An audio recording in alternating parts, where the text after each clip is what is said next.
So, ipakita na ko ninyo guys kung sa akong nadawat ganiha buntag sayo, no? Mao ni siya. Ang say sulod ani tanaw nato. So, as expected, ang sulod yun ani kwarta, pero tanaw nato pila ba jud ang sulod. Oops. Hala. Pinaka ano, ang ubad ani kay maka-receive tag 20, 50, pero kada tuig jud ni ang kuwaing ani jud ni. Uy, $500. So, muna akong nadawat, no? And more to come pa jud. Napay daghan madawat karong adlaw, ugma, tulo man ni kadlaw.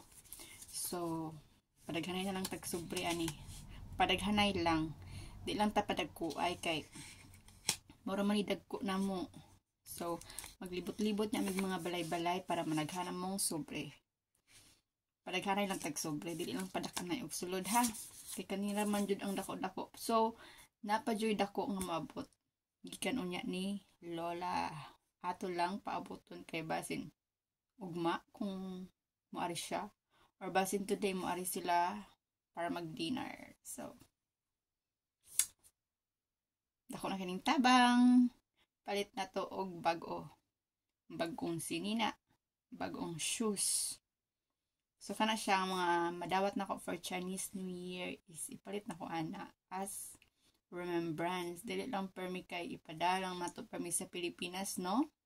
Nya walay mabilin sa ato dapat magpalit sabta og something to pay ourselves sa atong mga kahago.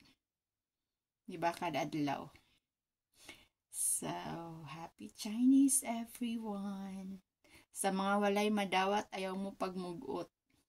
Naara dyan na'y muhatag ninyo. Bye-bye!